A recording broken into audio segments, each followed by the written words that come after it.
Good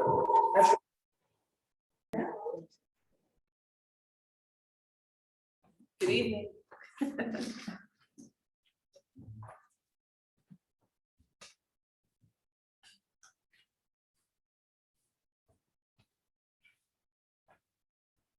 Good evening, everyone. Thank you for coming to Five Points Art Gallery and Studios, either in person or virtually, for the Inner City Blues Housing Forum. I want to give an extra special thank you to Portia Cobb for arranging this forum, in which we're going to be discussing some housing issues broader than just within this area, but we're highlighting some residents' perspectives and experiences from the Westlawn Gardens public housing project in Milwaukee.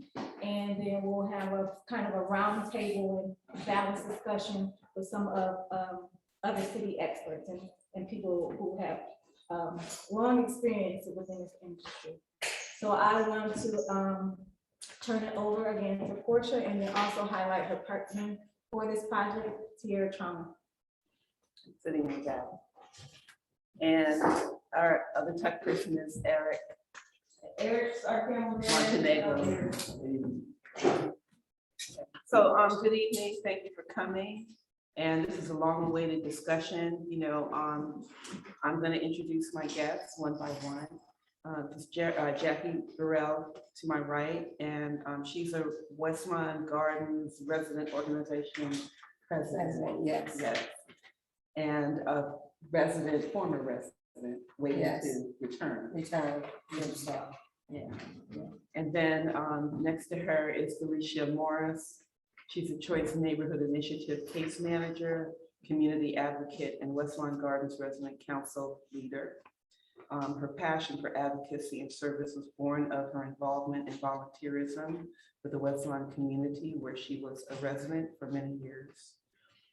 Wyman Winston in the back of Wealth Concepts, LLC, who was a former director of WHEDA, Wisconsin Housing and Economic Development Authority, was president of the Wisconsin Greater Opportunity Fund until 2019, and is a principal consultant with Neighborhood Wealth. Something got cut off of my, you can answer that later. That's right. Okay, and then we have Mr. Lamont Davis, and he's the first executive director of the Milwaukee Community Land Trust, a nonprofit dedicated to providing permanent affordable home ownership. Board president of the Community Insurance Information Center, and a board member for the Washington Park NID. Neighborhood Improvement District. Okay, number 3, and United Methodist Children's Services. He also serves on various neighborhood and home ownership committees, including Take Root, Reclaiming Our Neighborhoods, and the Community Development Alliance team. Fatima Laster is an artist and owner, operator, and gallerist of and founder of this very gallery right here, 5 Points Art Gallery and Studios, and she's an active anti-gentrification advocate. Okay, let's begin. Did I get everyone? All right, so you can embellish if you need to. So I want to start off this part of the panel I'm calling the fire this time. How does it feel to be a problem? And the how does it feel to be a problem is taken from W.E.B. Du Bois's essay. And the fire this time is taken from James Baldwin. So I'll start off with Delicia and Jackie and the tag team. And I thought we'd start off with on advocating and amplifying the voices of the disenfranchised. So I was an original resident of the Westlawn Public Housing Development, and on the resident council serving as vice president with Jackie, who is our president. And we were a very active housing authority with very loving neighbors and people who cared about their community. And during that time, we were presented with the opportunity to match our neighbors to the east who had already been redeveloped and had their homes redone to get Choice Neighborhood Initiative funding. The east side had received Choice 6 grant funding, which was different from President Obama's Choice Neighborhood Initiative funding. So we were excited, we were happy, and we rallied our neighbors so that we can get this funding. We tried one time, we didn't get it. We tried 2 times, we didn't get it. We tried 3 times, and Jackie and I came up with some strategic plans that we thought were necessary to help get this funding the 3rd time around. And we got it. Yes. We were quite excited about that, and felt that at that time we were partners seated at the table with the Housing Authority City of Milwaukee. As partners at the table and resident council, there were some things that we were privileged to know first, but that information was still handed down to residents at large at many resident council meetings, letters, canvassing. The Housing Authority went all out to make sure residents knew what was happening with the redevelopment of the west side of Westlawn. And we were promised and expected that that same vim and vigor that they had to inform us of our relocation, we would have throughout the process of being moved out and them rebuilding, but that is not what happened. Jackie is going to expound more about some of the promises we were made as residents and what has and have not happened. Okay, as being the RO president of Westlawn, you know, we, as Delicia said, we were sold all kind of promises that they did not follow through. They promised us if we got the money that they would redo we call it the west side, which they're doing now. Okay, they told us they'll redo our basements because they was flooded. They'll make our units much bigger. They want to get the money so they can be there to help the residents, and everything they done, they sold us. It was nothing but a lie. And it's a hurting feeling to me because I had to be the one to sign my name on documents and stuff in order for them to sell that land or what have you. And to come to find out, when they was rebuilding the houses was nowhere like they told us. No basements, much smaller. And they already having problems and everything else with these joints. And like I told them, I'm gonna keep fighting, I'm gonna keep fighting, I'm gonna keep fighting because I'm not satisfied. And the residents are not satisfied. They have the nerves to tell HUD that we don't wanna come back because we're satisfied where we are, which is a lie. And they just keep going over and over and over with excuses, finding any excuses for the residents to lie on the residents like we're the problem, they're the problem. I think another thing that we are heard about is as Westlawn residents, we had many partnerships within the neighborhood. The north side of Milwaukee, when it comes to organizations, we kind of know that we need to work together because we have to do it ourselves. So we had beautiful partnership with Haven Woods Economic Development Center, beautiful partnerships with Greater Mount Sinai Church, Lutheran Redemption Church in their lighthouse, Silver Spring Neighborhood Center, and others. I don't want to leave anyone out, but those are the ones that come to mind that came to our meetings monthly and were great partners and did things with us and for the residents. Well, when Choice Neighborhood Initiative came, housing needed to capture those relationships to put them inside the grant and use that for, I believe they called that the people side. And don't forget Tony, the House of Corned Beef and Growing Power. Growing Power is not there anymore. It's Teams for Greens now. So they had all of them included in the grant. and just fail everyone. Everyone's still asking them the questions about the CE&I grant and all that. They won't give any information out. There was monies earmarked and promised that organizations are still wondering, what did they get for their partnership and their pieces of writing the grant and getting people to come to meetings. We have residents who live outside of Westlawn who feel like, hey, we came to these different meetings to tell you as a community what we wanted as far as hardware stores and grocery stores and banks. And they feel like they don't realize, but they think as Westlawn residents, we're getting all the information, they're getting nothing. They don't realize we're all in the same boat, not receiving the same information or communication. And so that's something that's been hurtful for us, that we had these great relationships that we created as residents that have now been tarnished, where people don't want to return phone calls or emails or work with us because we're part of housing. So we get to be almost like children of housing, and with no seat at the table or any communication. And this keeps us trapped. Yes, on punishment. It keeps us trapped because on the one hand, you have some residents who are afraid of housing. They have lawyers, they have policies, they have rules, they have wordplay.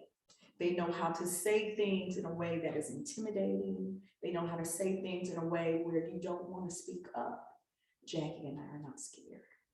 We will be those voices for those residents, and we will be holding people accountable and asking for receipts, because we want to know what happened, and we want to know going forward, because we can't change what happened in the past, what can be done, because we will be working together. We will have a seat at the table, and you will be holding yourself accountable to show us and tell us with a time frame how you're going to make improvements in our neighborhood. I wanted to ask you, so I attended a community meeting with you all maybe about a month ago. Last month, yes, ma'am. And so at that meeting, there was Willie Hines, a couple other representatives. Yes, Paul Williams. Willie Hines is the ex-representative. Willie Hines is over there. Willie Hines is our current executive director of housing. Yes, Okay. because of Tony Correa's step, took a medical leave of absence, so Willie Hines is taking his spot. So why don't you tell us a little bit about the nature of what happened at that meeting, the reason that meeting was called? Because they came to us, Delicia wasn't there, it was the month before. They came to us because they wanted to get this money that Mayor Tom Barrett, and what's the name of it? It's called ARPA funds. That Yes. was coming from the president. Yes, and so then they came to us with that. They wanted us to sign off. They said if they didn't get the money, the 15 mil, that they couldn't finish the development. So they waited till last month, so they came to our own meeting then, because the month before, me and another board member told them that we didn't care if they didn't get the money because they didn't do what they're supposed to do with the first batch of money. And believe me, I meant what I said when I told them that. So last month he came to our own meeting and they began to say that they need the money to do repairs, they need the money for this, that, and the other. And come to find out, today was the big day, right, Delicia? And they went down there and told them that they need the money for it to finish rebuilding, but they came to our own meeting and said they needed for what now? Repairs, right? Repairs. And Willie Hines was getting so upset because the residents was talking and he was just going overboard with his mouth hollering and this, that, and other. Then he changed it and Paul talked to him, came back and used the mask as an excuse. Maybe that's why he talking too loud and this, that, and other, which is not true, because I did Zoom. We did Zoom meeting with them before, and some things that I said, he didn't like. Because I'm gonna tell you how I feel. I'm not no kid. I'm grown just like you are. So yeah, we was upset. We haven't even heard from him since you all was there. I And there, would say, I'm sorry, there were a lot of voices in that room, Yes, right? yes, With, ma'am. valid complaints about security, Yes. about, rodents, Rodents, yeah. pests, Mhm. and also, yeah, so I remember the security part. Because Yes. people kept asking if the cameras worked and nobody had an answer. We've been talking about that for years and years. so, you know, I want to be clear about the wordplay that was used that night. So I can't speak on what was said at the meeting I wasn't present for. But I will say the meeting I was present for is, what Housing Authority was saying is they had no more reserve funding. That was at 0. And their reserve funding is used to make the repairs and things that residents were asking for during that meeting. You had a room full of people, probably about 50 people or so, saying, hey, countertops are broken, carpet is disgusting, furniture is nasty, flooring is messed up. These homes are brand new on the west side. And then on the east side, they're only about 6 years old. So these complaints are kind of alarming when you're having heating and cooling issues and all these different things that should be still under warranty for what they just bought. And so what he was saying was we have 0 money in our reserves to make these proper fixes to things that were just built.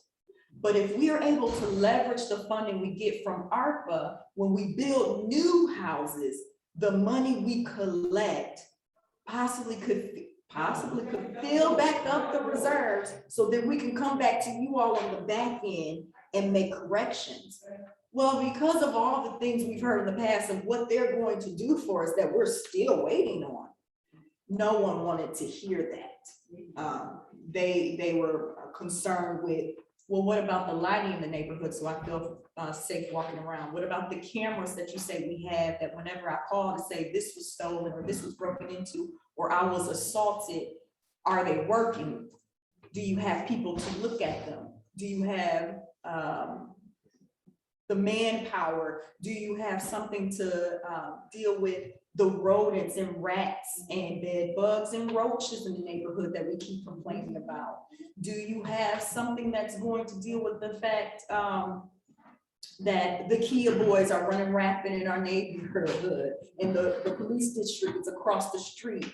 Are you going to have more public safety in our neighborhood? The list went on and on and on the current issues that have not been resolved, as well as promises made of amenities that have not been yet put in the neighborhood for our seniors, for our youth, for our parents.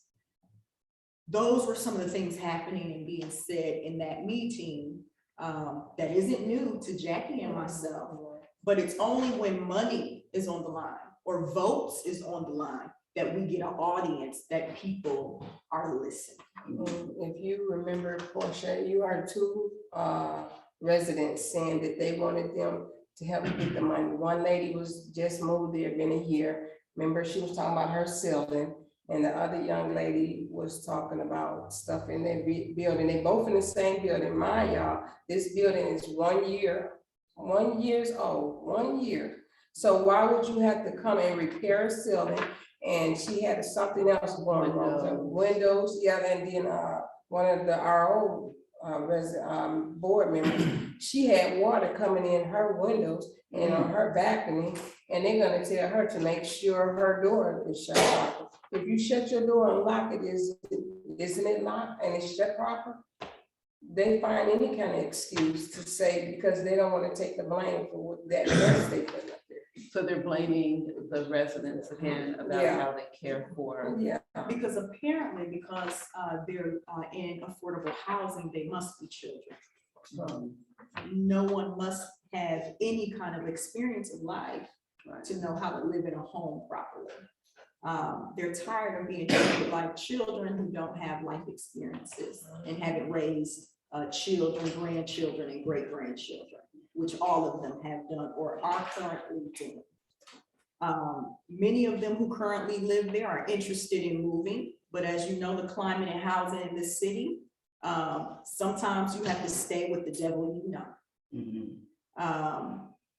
Many residents who were at that meeting have not even moved back yet, like myself and Jackie, who are currently relocated. And the current climate of what you see being built and how it's the same stuff, but a different day, smaller units, no basements, no storage. It makes you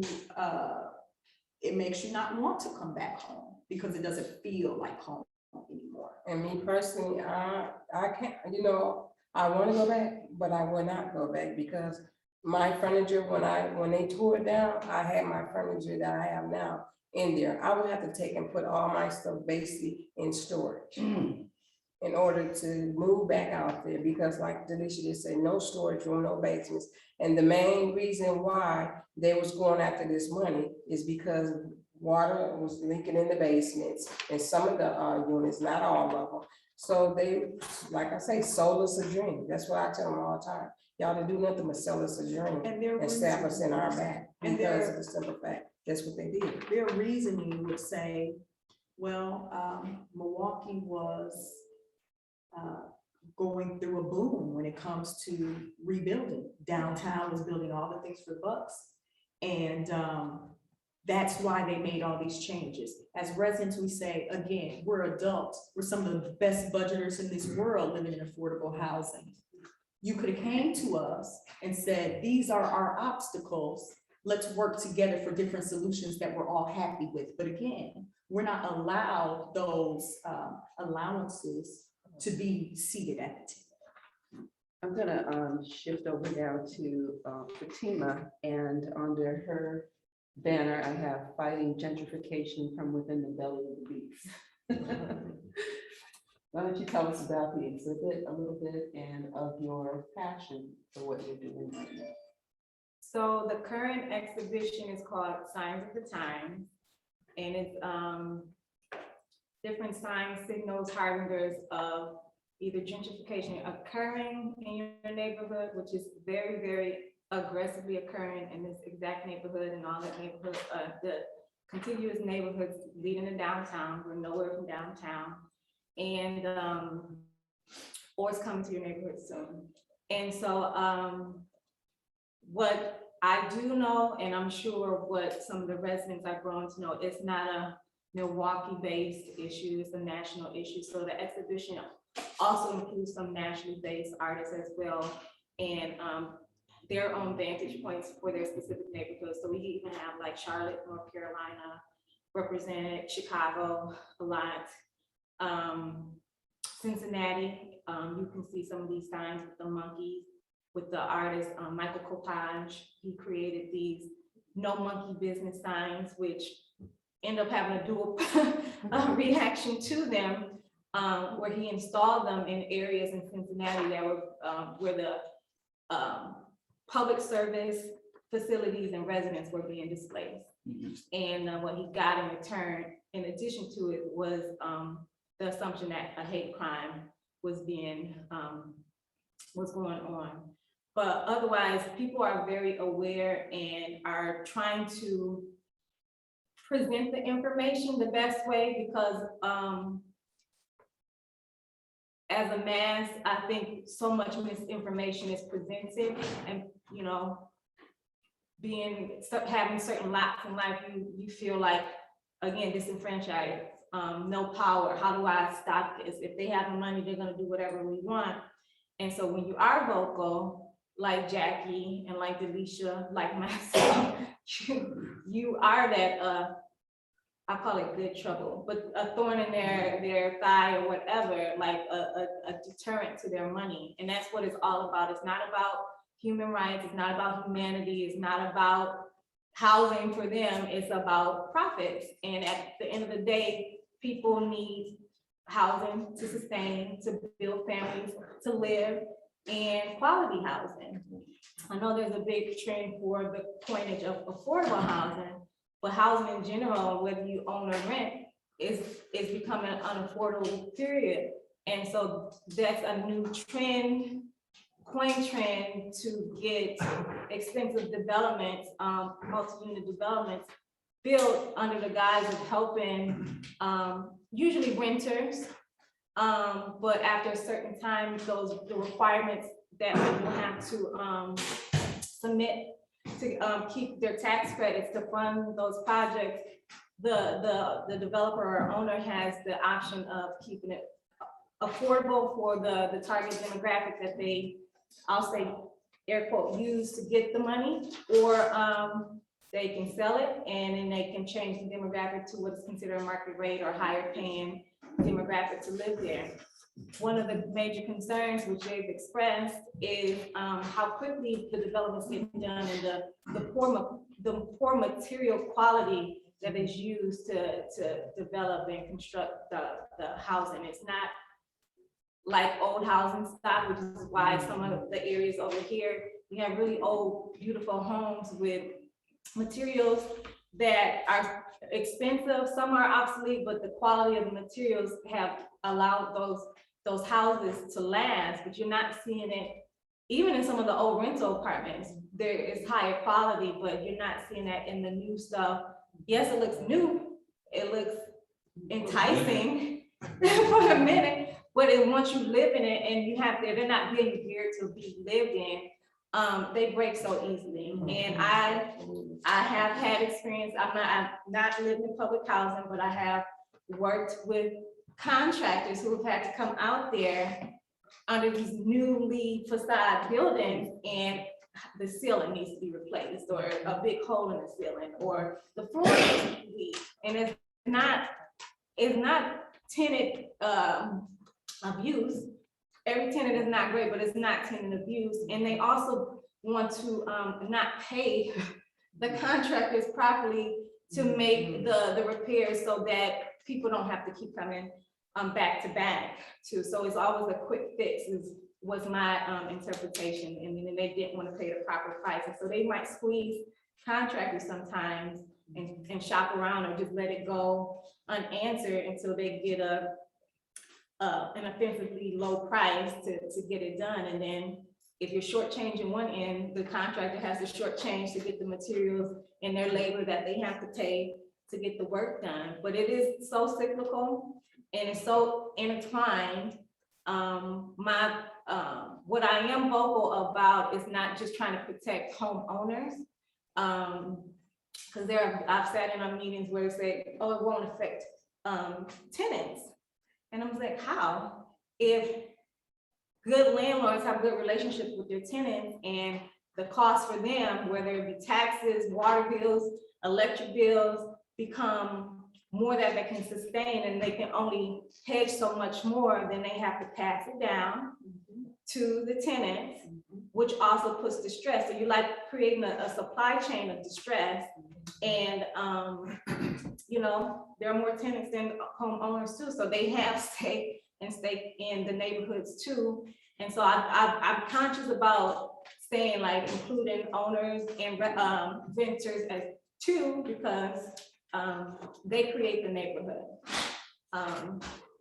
But we've been in the area, the 5 Points neighborhood area, very vocal and active about trying to inform and counter from different angles the issues. We've held our own protests. We've created this 10-point anti-displacement plan that can be signed by city and or state residents, because there's a disconnect with how the city of Milwaukee versus the state runs and what allowances they allow for housing, like tax caps, or I'm sorry, rent caps, even though other areas are a little bit more affordable than the city of Milwaukee. And so, yeah, I'm always trying to inform and then create partnerships, because people feel like they're living in silos. They might feel like, oh, they're in public housing, no one cares about us. Oh, I'm a renter, nobody cares about us. Oh, I'm a senior, no one cares about me. And so I feel like forums like this, and then just, you know, being vocal and putting the names out there who's a culprit and complicit in the mishandling of these funds and the misuse of this fund. It'll help people be more accountable and also help empower all the residents, whether they're a homeowner or a tenant. I think this is a good segue. Now we can talk about some of the visionaries, some of the solutions that are at work by consultants in Milwaukee. So I'll start off with you, Lamont. Tell us more about pathways to home ownership, the things that you're working on, equity. And you can respond to anything that's been said. Well, first, I would have to say that I appreciate the audience, having a room full of people who want to hear about this, because nothing's more disappointing than be called to a setting like this and not have anyone to talk to. And so thank you all for coming out.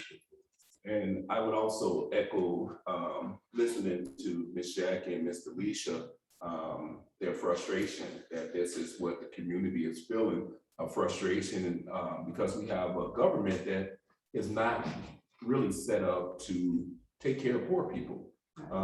What we have is a system of poverty pimping, where people are really looking to benefit off the backs of poor people.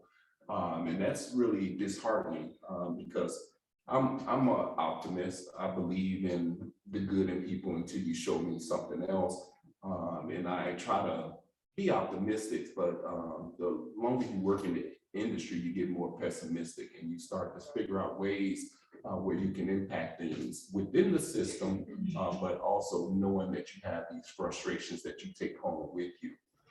Ms. Laster, this is a great exhibit. This is emblematic of what's going on in the city. Right now, we're at a point where out-of-state investors are gobbling up our city. Yes. We have multi-unit owners who have 6,000 units. And I can remember just recently, multi-unit owners with 200-300, they would come on the city's radar and the city would try to shut them down. But now they're allowing certain parties just to accumulate more and more of these units. And so going back a little bit, my background has always been in housing rehabilitation. And in '93, I accepted a job with the Social Development Commission, which allowed me to get some carpentry training. And I've spent about 20 years just perfecting housing rehab, because I think housing rehab and meeting people in their homes is one of the best way to protect naturally occurring affordable housing. So if you have a senior who lives on the block, we should be enacting property tax relief. We should be doing repairs. But like Ms. Lassiter here, what changed in me is probably when I met Wyman in 2013, and my nonprofit was looking to do more than just rehab. And that's when I started to realize that we just can't focus on the homeowners. We have to focus on the whole block. So how do we create community-wide or neighborhood-wide solutions is really what it's about. We're still going to be underfunded, but we have to move forward. And so one of the initiatives that helped me was the collective impact, and understanding that we're stronger together collectively than separately. In the Washington Park neighborhood, we had a moment that resonates what Jackie and Delicia said, where we had all the partners at the table. Habitat for Humanity in 13 decided they would build for 5 years only in the Washington Park neighborhood. Groups like Axe Housing was a part of it. List came with dollars and support, the medical college. And for a while, we were the flavor of the month. Our model was copied by the Midwest Side partners, who had a lot deeper pockets, so they were able to take what we did and kind of 2.0 and expand it. But what was most sad about it is that at the end of 5 years, a lot of the philanthropy moved away. They took their dollars and they went to another neighborhood. And that's the problem I see with Milwaukee, is that they're not looking for a citywide solution. It's our neighborhood solution. And all you're doing is just pushing poverty from one quarter to the next quarter. The Census Bureau has shown for a fact that poor people are moving up Fond du Lac Avenue, some right out the city. And it just reminds me of being in the boonies. You know, you're separating people from the key amenities and pushing them further and further away. out of sight so that people don't have that awareness of what's going on. So I wholly support initiatives that gives residents power. And one of the ways I do that is by being a volunteer extraordinaire. It's not that I have all the energy in the world and I'm looking to do all of this. It's just that the problems are so big that we need all hands on deck. Everybody needs to be a part of the solution, and their voices are all important. And so I work with groups like Take Root Milwaukee, which does encourage home ownership, even though I firmly believe housing is a matter of choice. People should live in the housing type that they choose to live in, whether that be a home, whether it be renting, whether it be public housing, whether it be a tiny home. We should be exploring those solutions to make sure that people have the housing of their choice. And so Take Root does a good job of helping people get into that home ownership mode and move them forward. But I also work with other groups that are more grassroots, like the Reclaiming Our Neighborhoods group, which is made up of 4 core neighborhood groups: Clark Square, Sherman Park, Washington Park, and Riverworks. And what we do is we try to at least annually assess our housing stock. And we do this mainly because we want to be able to know where the opportunities for development are, where the needs are for residents. And so we can get a better gauge of what's going on in the neighborhood. So if we know we have a roof problem in the neighborhood, we can try to steer dollars toward programs that can impact that. And that Reclaiming Our Neighborhood group was successful in creating a program called the Compliance Loan Program, which is funded and operated by the city of Milwaukee. But what that addressed was, we had, I'll use my favorite term for our seniors, I call her Miss Millie. But Miss Millie had an inability sometimes to access services, because knowing the housing groups and how you get housing, you have to be current on all your bills, can't be delinquent, can't be behind on anything, all while being very low income. And it's almost an impossible solution for some people to get the resources that they need. Compliance Loan Program did one good thing from our advocacy, is that it was created and it allowed people even to be in bankruptcy. It's not a perfect product. People will borrow that money, but they never have to pay it back. So it stays on the property. There is a lien that says if you sell it, we want our money, but there's no regular monthly payments being taken from the seniors. So it's solutions like that that we need. One other solution that worked for us was creating in Washington Park was a neighborhood improvement district. And the neighborhood improvement district does operate like a business improvement district, but at the same time, it's focused on the residential stock within the neighborhood. And so in Washington Park, through assessment, we assess about 1,700 parcels, and we get those every year. The city collects the assessment for us, and it's about $50 if you live in a duplex.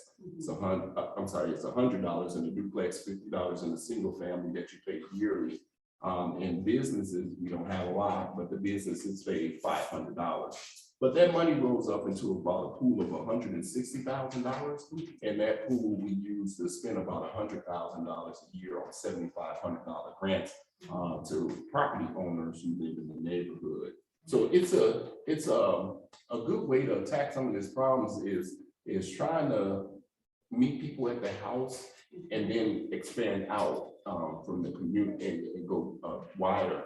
And so I'm working on a lot of different initiatives. One of the that I think has some promise is a community land trust. And the concepts of community land trust don't necessarily ring with everyone. And I would tell people that if you can afford to buy into the market, you should buy into the market. But there is a percentage of people who cannot afford to buy in the market.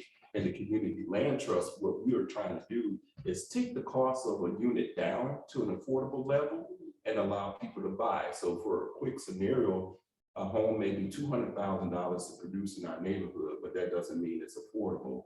And so you bring in about $80,000 of subsidy and you bring that price down to $120,000, and then people can buy. The rub on community land trust that I feel like my people in the community is that you just can't sell it and it goes back into the fair market. It's gonna be permanently held as affordable housing. And so it's a way to perpetuate this naturally occurring housing.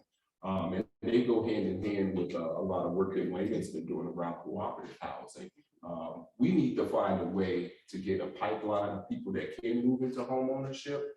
Right now, we have in some neighborhoods, I would be surprised if we got more than 10% Black home ownership, but citywide, we're at 32%. For whites, it's about 67%. And our number for Black home ownership is going the opposite way. It's not increasing, it's going down. And with corporate America buying up everything, out-of-state investors buying up everything, we are, it's kind of like akin to climate change. You know, if we don't do something now, we're going the opposite way and we're not going to recover. And so that's what we need to do. Volunteer, be active, take a voice in your neighborhood, talk to your elected officials. They respond to that, especially in the election year. Any other time, they ain't good for nothing. But election. I'm gonna say one thing, you can jump to Wayman. So he was talking about the flavor of the month of the philanthropy. So we're the flavor of the month now. We are anchored right over here by Vader Philanthropies, who moved over here maybe 4 years ago. And then closer to downtown, they're anchored by the Greater Milwaukee Foundation, who's coming in with like a $100 million development project. And then a Doman Foundation is coming in between them. And it's just like these, this oligarchy. We have the money, people are always asking them for money because they can do the tax write-offs and they can get the money, so people let things happen. But we are feeling the ramifications of them choosing to say this is our new home. We're gonna bring value over here. We're gonna give you quality of life as if no life existed before. And when the resources weren't met, even though demands were being met, now they can use their money to get what they want. And it's just such a mismatch culturally and economically. Like, we are paying for integration, essentially. We're paying for the wealthy person to come over here. They're not paying these excess taxes, we are. And so I have approached nearly all of them. They know me. And I'm like, what you're doing is not special. What you're doing is not novel. You claim to want to provide equity to people of color and, you know, offset the disparities that, you know, are inherent with our institutional racist system, all these nice words, and their practice is straight in line with the systemic racism that has been going on since the beginning of time. So I'm gonna shift. So we'll come back. Wyman, I know that you had sent me a note about city building in America. Can you take it from there and elaborate? Yeah, City Building in America is the latest book that talks about Milwaukee and the history of cities, American cities and history. And some of that history speaks to everything that everyone on this panel has talked about. First, Milwaukee is unique because it was the whitest big city in America in 1960. And it's now a chocolate city, majority minority. And it's the only city where the great migration from the South has not stopped. In 2000, it slowed down and stopped in every northern city except here. So Bruh Man from Mississippi is still coming up on Greyhound buses to this town. And someone will win the Nobel Prize when they find out why are African Americans from the South coming to Milwaukee when there ain't no jobs here. Before World War II, African Americans came here because they made $1 a month sharecropping, which was official slavery by the other name. And they could come here and make hundreds of dollars. There would be no Black middle class if not for the migration of Blacks from the destruction of Reconstruction in the South 100 years ago to this day, it looked like we're getting ready to fight it again. Second thing about Milwaukee is the economy of this city.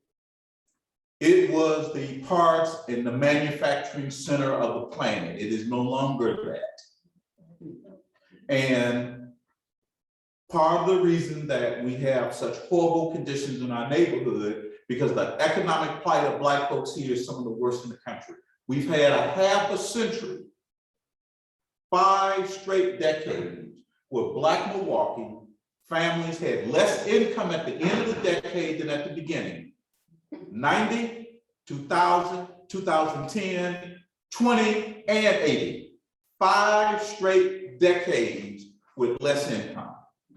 That was the outcome of the restructure from losing manufacturing, because in the 60s when Black folks came here, the higher standard of living, because you could leave Mississippi, have your high school diploma, and go into the job that used to be here, and have a middle class lifestyle, get married, buy a house, 2-car family without a college education. That went away in 1990 when Tommy Thompson, Republican governor, Bill Clinton, Democratic president, cut the welfare reform bill, and we see it today. Lamont just finished the new housing plan for this city. There are 32,000 families, most of them Black and brown, who work every day. So the old statement about the welfare queens and kings don't exist. Folks work every day, but their wages are so low that it is not enough to keep a roof over their heads, food on their table, and shoes on their baby's feet. And at $500, this is what that means. If you could wave a wand and provide the unit, half of those families still couldn't afford it. They couldn't afford just the taxes and operating costs because the wages they make are so low. 3, Milwaukee in the beginning, prior to World War II, was a major center of American socialism. Baked into Milwaukee's DNA is what I call social Christian Democrat. It's comparable to what you see in Europe. But the key word is socialism. And underlying socialism is the view that the state knows what's better for you than you know for yourself. That it is a state responsibility to take care of you. And so when I hear these sisters talk about how the housing authority treat them, the city by its culture is envious of any citizen even having a thought about a city that they consider theirs, of which we only live in it. Gentrification has taken a new turn. It has changed from what Fatima talked about, where downtown expanding north, northwest, south, southwest, has now changed. And it's what Lamont is saying. In the last recession, predatory lenders stole $4 billion from Black consumers. Those are the folks who lost their homes. Predatory loans, liar loans, all of that complex products that were sold to people who wanted to get a home, lost their home, took that money, and they then turned around and bought real estate companies and are using the $4 billion that they took from you, your families, your neighbors, and are buying everything nailed down in Milwaukee. They own 10% of the north side in just 2 years. Their model only works if they gentrify. And so where gentrification previously was to the east, moving west, now it's everywhere. And if you think because your income might be such that you can avoid it, I was just in Prince George's County, right outside of Washington, D.C. Prince George's County has the largest Black upper middle class community in the nation. It's #1. Amazon just announced they're gonna put a new factory there. And white folks are buying them $500,000 houses like it's nothing. So, as the rappers say, big bank take little bank. So your little bank of $500,000 house is getting purchased, and that's what's occurring here. And then the poverty, we can't forget the poverty. I already talked about 5 successive years. The other part of that condition is segregation. This city began before even Black folks were here to segregate. The first segregation was the efforts by the major industries, Alice Chalmers and others, to keep the city out of their business. That's why I saw Milwaukee, West Alice, all of those cities were created as company towns. They were created as company towns because the owners of those companies did not want government and a democratic structure to have any say about their space. In 1955, the legislature enacted the Oak Creek Bill. That is what has killed this city. The Oak Creek Bill limited the ability of the city of Milwaukee to annex. In American capital market, the only way cities can stay viable is to get bigger. And the whole idea is that you have more people on those fixed costs of police, fire, et cetera, et cetera. So you want a larger group of people that you can spread those costs. And before Black folks were here, corporate community said, nope, you can't, the city cannot go into the suburbs.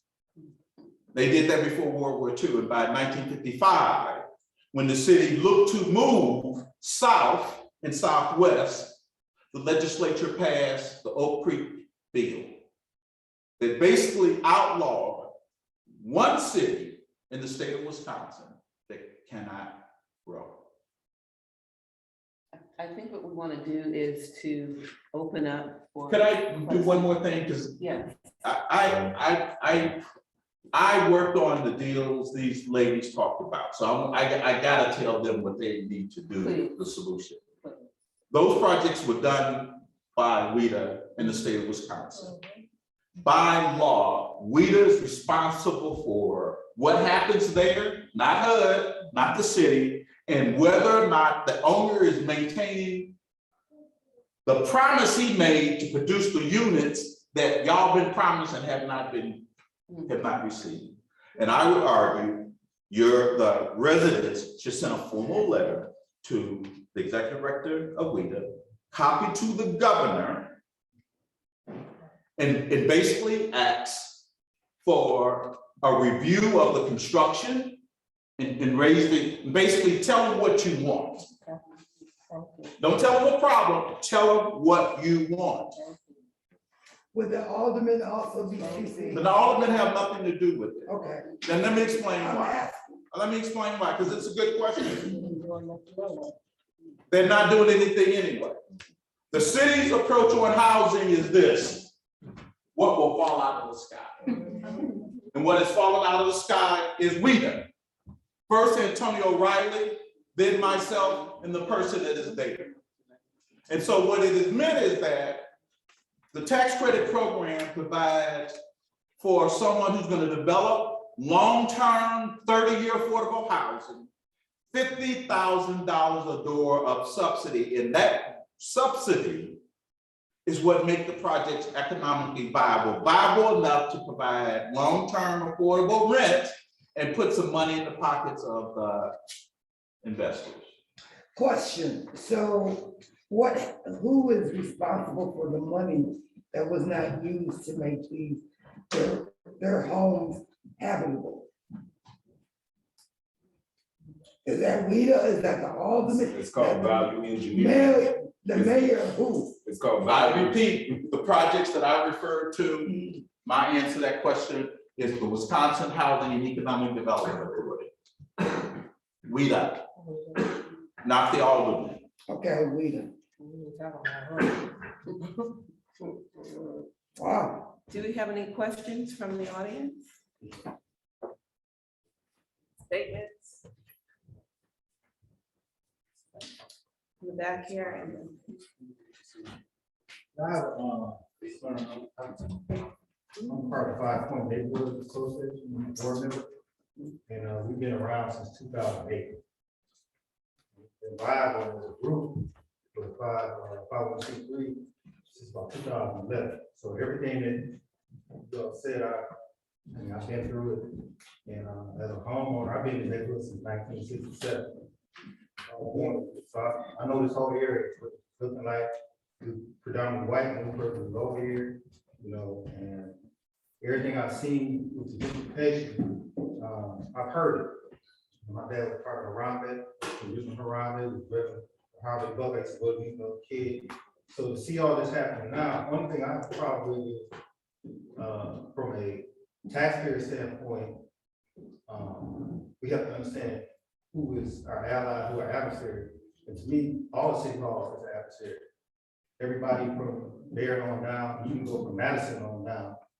But the problem I see is, it just seems like, you mentioned an Oakley bill. I laughed when you said that, because the Oakley Trail is something that they're running through with the bike train right now. And there was a gentleman named, a white gentleman named Keith Hayes, was working on that project. And between River Works and the GMAC with Tim Sheehy and Oakley, they took it from us. So as they start coming forward, they start, moving their chess pieces. Because I remember before they started having all these neighborhoods, this was the Williamsburg neighborhood. You had Grove Heights, you had Triangle Square, and you had the whole northeast. So the whole northeast neighborhood went all the way from the lake, all the way up to almost, I said, to almost 7th Street, to the highway. So the problem I see is that the city, with the mayor and Steve Mahan and all those people down there, they don't want to have these neighborhoods that have control of money. That's what everything boils down to, this money. So you get all the litigation, bureaucracy, but when it comes down to the money, because right now we're fighting to get representation to do our own need. We don't want to be a part of it. Because if I'm a taxpayer, I feel like, why can't I direct my neighborhood? And I just had a conversation with Ken, little people down there, and we locking heads. Because first of all, I'm telling you, why you gonna tell me what I should do in my neighborhood? You're not even from Milwaukee.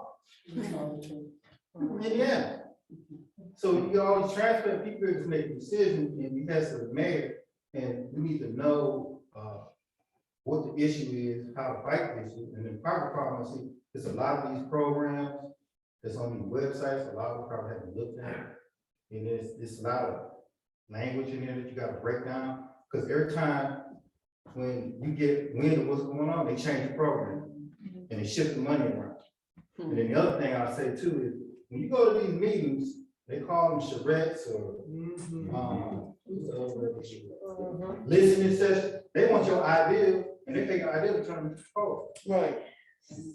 If you go to a meeting and you start complaining, getting heated about it, they have their technicians sitting there and they go back to the office, they huddle up and say, well, that lady with the mask up there was saying this. And they technicians write up a proposal to take that to benefit the gentrification, because the gentrification is like a train moving. It's moving at a nice pace and it's just running over everything. So until we get to the point where we can stop and control these neighborhoods, that's why I said the thing, because right now 5 Points is not recognized downtown. It's not on the website. Wow. It's not a need, it's not a big. It's just a name, and I was talking with the lady, Ms. Jones, and I'm telling her, like, we're still gonna claim our boundaries. I mean, we did all this work, we didn't just do this for bill, we did our boundaries because we're gonna take control of the neighborhood. Because if you have a home in the neighborhood, you're paying taxes, you own it. I don't see what's the problem why we can't control the neighborhood. Right. It's because they don't trust black people with money. That's what it sounds like to me. Yeah. Because the people that's getting away, they don't know the certain time, most of them are Caucasian. And you read about it, you see it on the news. You're like, why did they do that? And then if something happened with us, a nickel or 2 dimes is missing, they got to do an investigation. So the race card is definitely being played.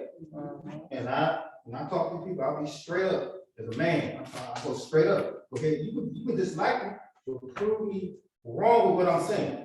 Because then they have to either say, okay, you're right, and we're gonna deal with this, or they come with some other slick time plan. You gotta watch out for these slick programs with these catchy names, and they're real good with using these church prayers to get you all tied into it, and before you do it, it'll take your whole backyard. And that's how I see it was doing here in Milwaukee. Here, that, with the gentrification, it was all about where we at is the best housing stock in the county.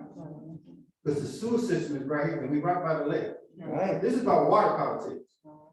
Because, you know, we paying, the taxes we pay, we carry the whole state. And we paying the sewage of these other communities. Look on your sewage bill. We are paying the sewage for Glendale and all these other places. With, they should be annexed to us, and they should be paying us. Yeah. And for the money. And when under Walker, the last one said, under Walker, the split didn't happen when they passed a referendum to lift the resident requirement. It's more people in the suburbs that's taking jobs. And then they taking their money back out. And then when Alderman McGee Jr. made a comment about a wheel tax, everybody got quiet on him. And he said it should be $30 per wheel, because they're taking our money out of here that we paying to and we don't, we get taxation on the reputation. So it's a complex issue. And you know, I don't have time to get into all that.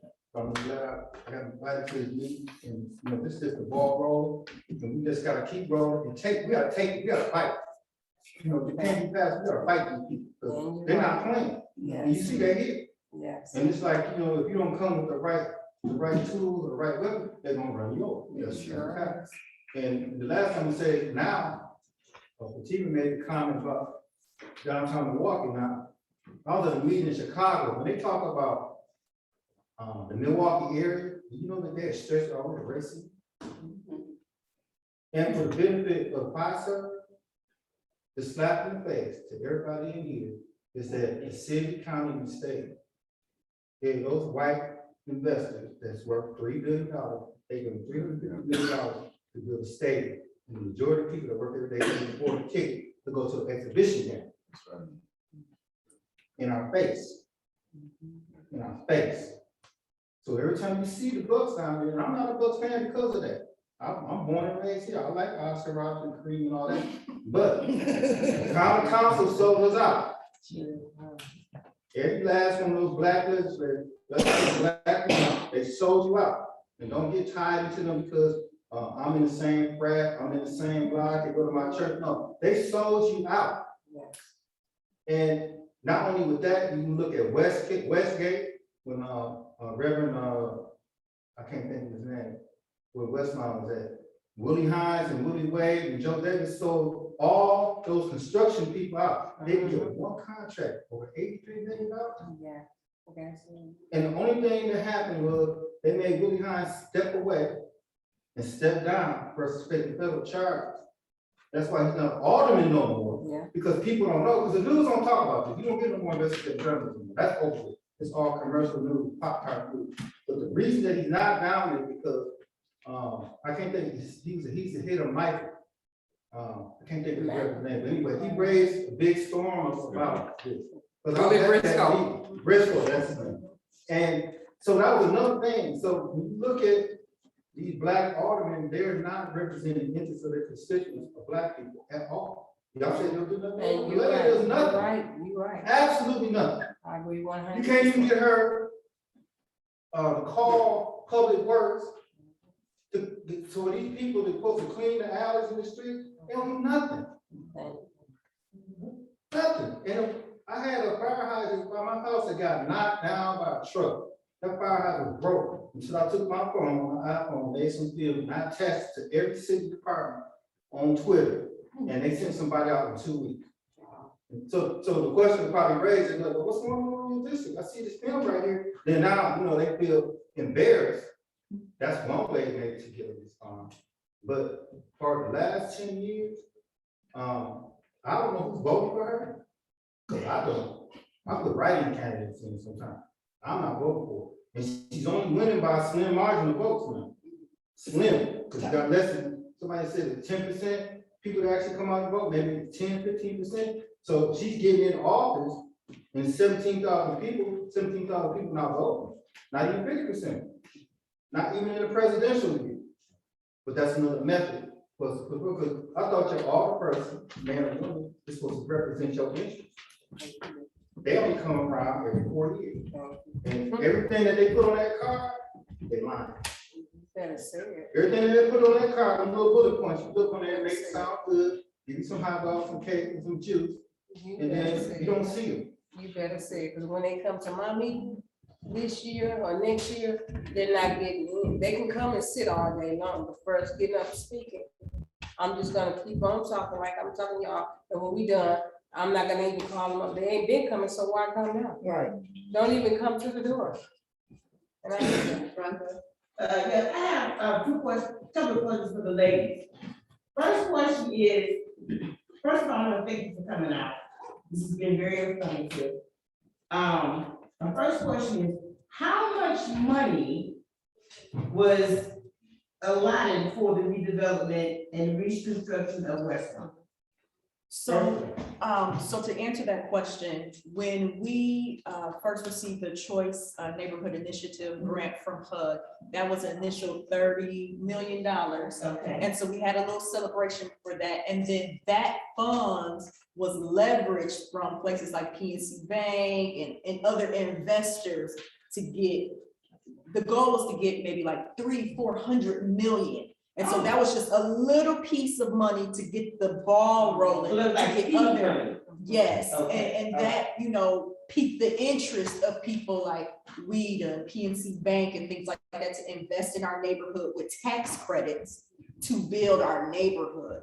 And so that answers the first question. What's your second question? My second question was, who was the fiduciary partner in that? Who was gathering the funds to allocate the monies to the different contractors that was hired to do the redevelopment? Who was that? Was that the housing authority and the city of Milwaukee? Who was that? As far as we know, housing authority had the money, as far as we know. But it's always felt like when we're asking questions and trying to get answers, it feels like a shell game. We got some money here and we're gonna have WHEDA hold this person money for this. We got this money here and we're gonna have this contract hold that purse. So are we concrete on who have the money? No, because housing authority always claims they have no money. All the time. That's their answer for everything. They are, that is, we know that for sure. No one could dispute that one. Can we have this? Can we have that? We don't have any money, but then for things they want, it appears.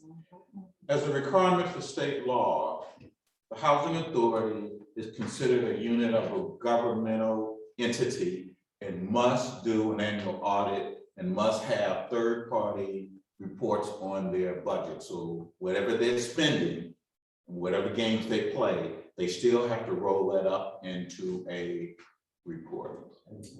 And by law, that report must be factual. So that's the other place I would argue that people just need to take a look at what's in the budget. Where can we find that? I have one more question for the ladies. Oops, sorry, go ahead. My other question was, you ladies were the president of the Housing Association for Westlawn? For Westlawn Public Housing and enacting until the last homes are built, provided we move back. Okay, and this, the young lady in the purple and black, she said that she put her name, why did you have to sign something? Because they, in order for them to tear the development down, we had to let them sell, for them to sell that land in order for them to rebuild. As the president of the resident council, she had to give the go. So here's the thing, we were presented with a contract that said, your development is worth X amount of money. Do you want to buy it? And they started laughing. But see, they never presented with us ahead of time that there was an opportunity for us ourselves as residents to leverage our own funds to collect and be prepared to buy our neighborhood and control it ourselves. So again, it's this last minute thing of we're just gonna put something in front of you at a deadline so you can sign, knowing that we didn't have the ability to buy our neighborhood, and that the wheel had to start with her signing off as the president, that we could not afford to buy our neighborhood, so we were signing off the ability to purchase our land to give to them. And then the second signature had to come from our resident advisory board, where the president at that table also had to sign off that she was okay with her signing off selling our land.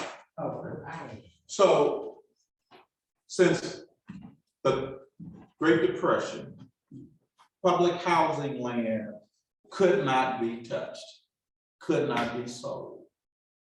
And then Congress quit funding housing authorities. Right. And then they changed their funding model. And their new funding model for capital building is tax credits. Right.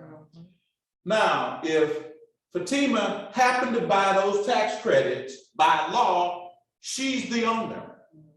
And so Congress had to amend the act and provided an exception.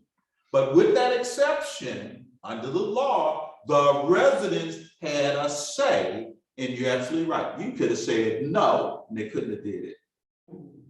They couldn't do it. But she didn't know. You didn't, you don't know what you don't know. But the reason that they went through that process is that for that period of time, at least 15 years, possibly 30, the property will be owned by an entity that is a combination, is primarily PNC, because PNC not only, so PNC grant, you gotta take with a grain of salt. PNC bought the bonds and they bought the tax credits. And both of those are lucrative. And so in effect, what they did was simply give you back a little bit of the earnings that they made from both buying the bonds and buying the credits. The credits are extremely lucrative. And if you got the credits, you basically have a secure loan on the debt side. And so both products, they bought the whole thing, which is unique. And to add to that, as a resident, when we're asking them questions about why aren't things happening for the residents, the answers we get is, well, it's because we have a commitment to our investors. Right. All the commitment they had to us somehow has gone out the window. The commitment to us have gone out the window, but they have made sure they have a commitment to their investors. Which is why you got to go back to WHEDA, because WHEDA is responsible for that piece. So the housing authority is a partner with those investors. Right. Yes. Right? So they're the junior partner. But WHEDA is the public entity, and they're the steward that's responsible for overseeing that money and making sure that the properties that those dollars were used for, that you residing in, is habitable. And this is why you see the just a surge of tax credit, these multiple high-rise affordable units, they're all being funded through the tax credit because it's very lucrative for the investor and the developer. And again, it's taking home ownership away from people who are holding on to it, especially surrounded for here in Milwaukee downtown, clearing it out and pushing people west and pushing people into these large multi-unit complexes. So that's why I also tell people don't take lightly what's going on in public housing, because that's where we're all headed. That's the goal, to become tenants, to become sharecroppers, to just a finite population of people who are just playing this, the city, and we're paying for everything. Their taxes, the rents to them, everything is going, they're controlling the utilities, just by the use of their financial prowess. And so that is the shift. Clear out north, west, immediate west, like outside of downtown, south side, and shift people to the large, massive multi-units, shifting west, where there are still lower resources and limited commercial resources to even support the population. But I gotta add something, guys, because I think it's just important. And there's this dichotomy white Milwaukee is baby boomers, 60s, upper middle class, their kids are grown. Right. Black Milwaukee is young, very young. And the poorer the area, the younger. This Black Milwaukee is 20-something. They're just now forming families. And so I raised that because sometimes we look at this difference just on race. There's a couple of baby boomers in there. Just think about the difference between how you see the world and your children and your grandchildren. That to me sometimes is actually even bigger than the race, because their experience being 20-something is so different. And why that is important is that I already talked about 50 years of Black folks not making any money. The conditions we see here are the worst in the history of this city. And I can only suggest it will get worse. There are questions. Oh, I'm sorry. We have time for one last question, and I'm going to pull this question from the chat. Anybody can answer. What is the process to give input to WHEDA about upcoming and impending developments and the accountability measures? At the same time, these gargantuan buildings are getting WHEDA funds when smaller businesses are not allotted WHEDA funds. In addition, what are the emails and phone numbers, as we do not often get answers, and some developments are not known until a week before the approval? What are the measures WHEDA has in place to pause a development that does not allow for city input, residential investments, hires, or follow guidelines that exist? That's like 5 questions. It's 5 questions. Do you want to break it up? I can break it up into the Can you first. break it up? All right. What is the process to give input to WHEDA about upcoming and impending developments and accountability measures? I'm sorry, I didn't understand. What's the process to get information to WHEDA? Yes, about upcoming developments and how they are held accountable. You could go to WHEDA's website and they will have listed those projects that were awarded credits. The last award was the spring of this year, and all of the previous years would be there also. But it's important, the majority of development that's done in this city is not done with public money. And nobody knows or has any way of knowing who they are. I've been arguing, and there might be the possibility that the council may put in place a registry file of state investors. The premise is, if you don't know who these people are, if you don't know how they're treating your city, you're gonna get caught flat-footed. So again, you go to WHEDA if you're interested in this information. HUD would have similar information, but again, for much of the development occurring, it's not necessarily using public money and would not be readily available. Is there, what was the second question? I'm all right there. Oh. It's like the genie in the box. Sorry. Oh, I have to, but I have to hit chat. No, I think she just went. You can look in the chat. All right, the second part of the question is, why are these giant buildings getting WHEDA funds and small businesses are not? Why, what? Can you repeat once more? Why are the buildings getting WHEDA funding, but small businesses are not? Why aren't small businesses getting the money? Yes. That's an excellent question, because WHEDA is both housing and economic development. It is a really simple answer.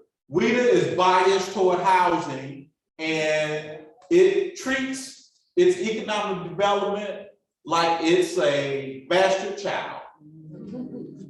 It basically says, see, but it don't tend to it. It hasn't changed the programs in economic development in 35 years, just to show you how attentive they are.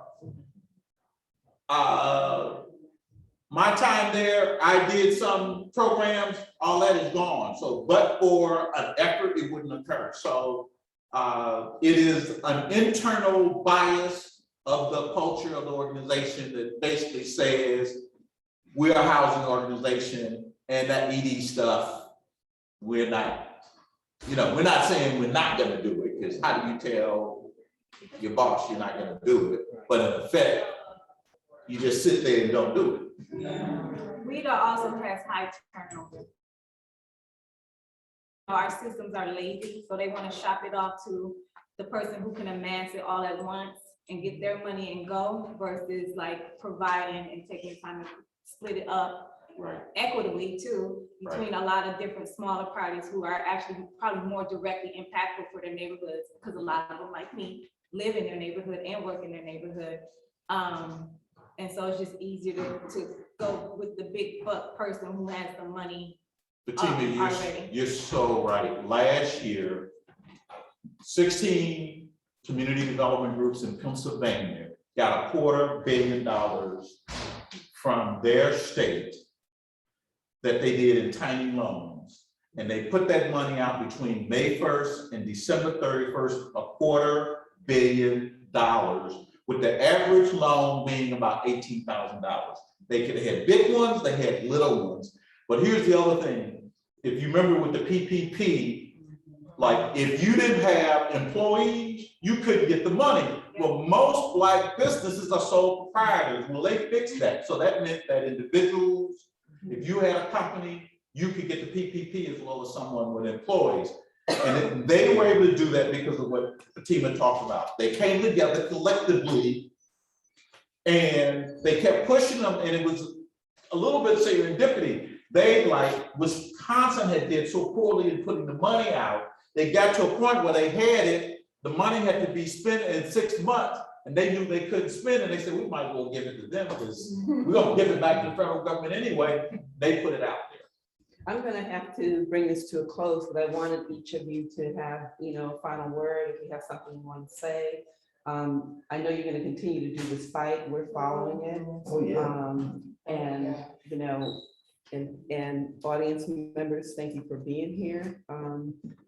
I thank and appreciate each and every one of y'all for coming and hearing our voices and being there for us and listening to us just, cry it out, because it's a hurting feeling. It really is a hurting feeling. And I do appreciate the young man back there because, like you said, the alderman of Westlawn is the one sitting down there on a chair.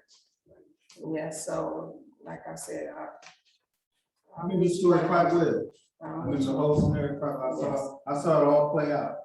Yeah. And the other thing I want to say to add to, do not forget when Common Ground came to town and what Sherman Park did. And they took a coalition of people to stop gentrification. And they went all the way to Germany and did with the Deutsche Bank. And then they got enough money not only to stop the gentrification and to help it against the inner city, that they even started a healthcare fund. So the city, I heard Steve Mahan tell me, he said, well, our relation is based on who we know. So when you look at community block grant, when they say who they know, they're talking about the YMCA, Boys and Girls Club. I don't know if West Care is on it, but those big entities that get lump sums of money, our tax money, Right. to run these programs to keep the city, because you are socialized when you got social programs and nonprofit. And that's what's happening. We're surrounded by nonprofits that's supposed to be doing these initiatives, but the problem is they'll say, well, there's too much duplication. We gotta lessen the money. So, and then the other thing, the SBA used to go to the SBA to get along. Now it's with it. You got all these different ones, so they have decentralized that, and then we don't have a black man. So you don't have capacity to hold money, or an insurance company to hold money. So I worked in the finance field for 13 years. I worked for American Fund, all that. So all this, the technical terms is what they throwing us to get you confused. Because even when they say a hedge fund, you ask what the value is, they don't even know. It could change day to day. And they have those bureaucratic meetings in the middle of the day. Oh, that's the last thing I say. As taxpayers in the city of Milwaukee, Right. in the city of Milwaukee, and I want y'all to hear me real clearly. We talked about this at our last meeting, when we had people talk to people, we had to hire people. Why is it that when the 7 committees have an important meeting for the common council, it's at 1 o'clock, when the majority of black people and a lot of white people are at work? Or 9 But a.m. or if you go, and if you take that online, I ain't blowing no smoke with nobody, but I'm just saying, if you go to one of these suburbs, that same thing, it's at 6 o'clock. Yeah. Yes. But why is it happening? So you get a common council meeting where they vote on something, like when they vote on the stadium, it was at 1 o'clock. At 1 o'clock, most of us at MPS, we driving the city bus, we working at the post office, we working in the hotel. And why can't there be a coalition to change that? Because if they are an elected official, what are they doing if they can't meet at 5 o'clock? Well, the one now. I'm just putting it out there. I mean, I know people laugh, but you gotta think how we being played. I know you right. So that means they saying, well, my elected official job is like, well, you know, I want bankers out. We'll come in at 9, talk a little bit, get on the phone, do a little internet, a little Facebook, and 2:30. I'm at the house. They see you at the bus stop when you picking up your kids. Cavalier Johnson had to get home because he got to watch his kids. Right. That's why he does it when he does. Take them to the office. But they get the officials though. They got bankers out and they work less than most everybody. And get paid. Well, I be working long hours. This Senator Taylor. Well, hey, Lena, you know. Yes, sir. Yes, sir. I'm here. I didn't put you in the same paper bag with everybody else. I'm talking about some of your colleagues. You know what I'm talking Well, about. listen, I wanted to make sure that it wasn't me you was talking about.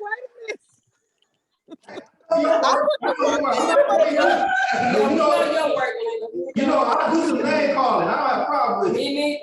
Me neither. That's why they don't like me now, but I don't care. They didn't like Jesus Christ, but I never how he is, so I'm gonna keep on speaking what I speak. You got to. Yes. Because the travesty was Westgate. Everybody should go on the internet, pull some stories up on Google or DuckDuckGo or Brave, and just read the itinerary of what happened. Mhm. And a lot of us don't pay attention to economic news. We don't. I'm not offending nobody. We don't. We don't pay attention to what's going on in the stock market. But the money is what's driving policy. Well, policy don't drive money. Money drives policy. And when you got an LLC, you don't even got to write down the members in the LLC. So some of these politicians have an LLC when they got to do campaign reporting, and it could be up on the name, it could be called 5 Points LLC. And so money is coming through there as a way to have a back door where there's no accountability. And then the other thing is we don't have no watchdog. Where's our oversight to oversight these programs? These people got a free hand in the slush fund. So we sit there, you get home from work, you're tired, you gotta do homework, you gotta listen to your kids, what happened at school, your mama calling, and now somebody said, you know, it's that 5:30 meeting. We don't meet like we should. I've been part of the 5 Point Neighborhood Association almost 13 years. I hand out flyers, 200-something flyers, 200 flyers, going back and forth talking to people. It'd be the same 13 people. Unless you get elected official, you might get 30. It'd be the same people. And it'd be I never even had my next door neighbor come to me. And they see me all the time. We can continue this after, but we're formally closing. Okay. Thank you, everybody, for your support.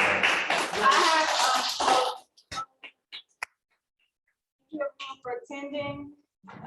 This is the second to last event, programming event tied to the Signs of the Time exhibition. This time next week, so Thursday, October 28th, we will be watching a documentary called The Con, which is an investigative documentary with real-time comments from bankers, elected officials, residents, on how the stock market, the 2008 stock market led up to the current housing crisis right now. So it's not different than what Wyman was talking about. It overlaps with all of this, about everyone losing their home, the bankers rebuying them on the pennies, on the dime, and then reselling them, and also targeting like seniors and other vulnerable people, essentially causing them to foreclose. And a lot of the blatant illegal fraud that went on that was passed through. And so that will be again next Thursday, October 28th from 6 to 8. We will have a discussion after it. And at that time, I will be presenting some forms you can sign for a coalition. We are starting here to put together a team to help combat this. I know everyone is working in silos, and so I'm in contact with someone from the NAACP in PG County, actually. And so she's working on creating a national network so everyone is not working in silos, because they've had legal issues where the judge is like, this is not an issue. And so come watch that documentary. It's one of 5-part series. The rest you will have to pay for. I'm willing to pay for it. The gallery's willing to pay for it. We'll figure out dates from there, but at least part 1 will just incite and incense you, but also make you feel less guilty if you were a victim of some of those financial crises during that time. So I welcome you back then. I also welcome you to the gallery during its normal hours to take part and get some more information about what's going on locally and nationally with gentrification through these works, through the artist narrative. Some of the artists that are here today and have actually been displaced from their apartment building on the south side of Milwaukee, which is primarily a Latinx community. So it's happening to not just Black people, but brown people, everyone financially vulnerable. And the gallery's hours are Thursday through Saturday, 12 to 5, Sunday, 12 to 4. Occasionally we can make some exceptions with hours if you need, but you can give us a call. But again, I thank everyone for coming and attending, listening to these stories, the speakers, the panelists for expressing their expertise and their vulnerabilities. And we welcome you to sign a 10-point plan or come get more information anytime. So I will Thank you. close it from there. Thank you.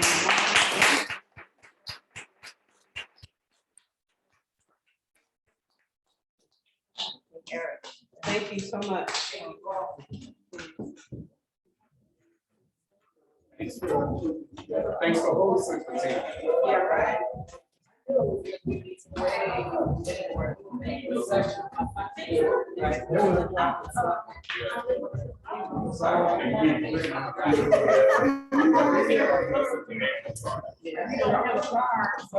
By the way, if I could just share real quick, Mr. Senator Taylor.